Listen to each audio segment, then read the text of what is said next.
जितना ज्यादा व्यक्ति मन को रोकने में कामयाब होगा, उतनी ही ज्यादा उसकी सफलता की संभावना बढ़ेगी।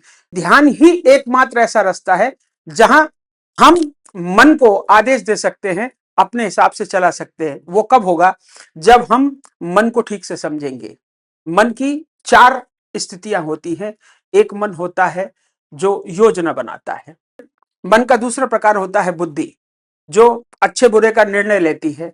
और इन दोनों की प्रोसेस प्रक्रिया के बीच में एक तीसरी स्थिति होती है मन की चित्त, जो अच्छी और बुरी मेमोरी को अपने अंदर स्टोरेज करके रखता है।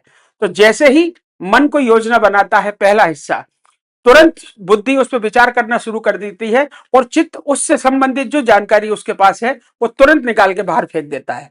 और जब बुद्धि उन दोनों चीजों का आकलन करती है और फिर निर्णय लेती है कि क्या करना चाहिए। चौथा आयाम होता है मैं का, कि अपना स्वयं को वजूद को याद रखना कि हाँ मैं हूं, मैं कर रहा हूं।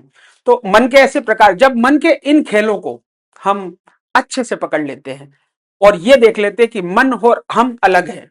अभी होता क्या है कि मन जो कर रहा है हमको लगता है हम ही कर रहे हैं, नहीं, हम मन हमको फॉलो नहीं कर रहा है, हम मन को फॉलो कर रहे हैं। मन जिधर जा रहा है हम उसी की तरफ घूम जा रहे हैं, अच्छे की तरफ जा रहा है, बुरे की तरफ जा रहा है। और देखना, मन एक ही दिशा में हमेशा नहीं रहता, कभी सीधा जाएगा और जो सीधा जा रहा है उसी के विपरीत चला जाएगा।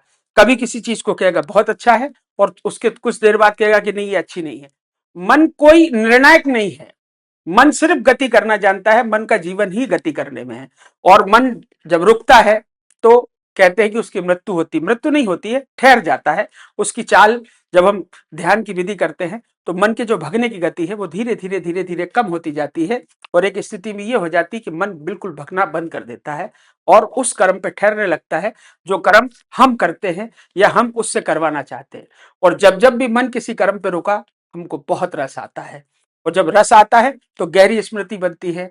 और जब गहरी स्मृति बनती है तो उस चीज पे हमारा पूरा कमांड हो जाता है, उस विषय पे हमारी पूरी पकड़ हो जाती है। और जब भी हमें उसकी जरूरत होती है, हम अपनी स्मृति से उस विषय को निकालते हैं, दूसरों को समझा सकते हैं, अपने फायदे के लिए उसका इस्तेमाल कर सकते हैं।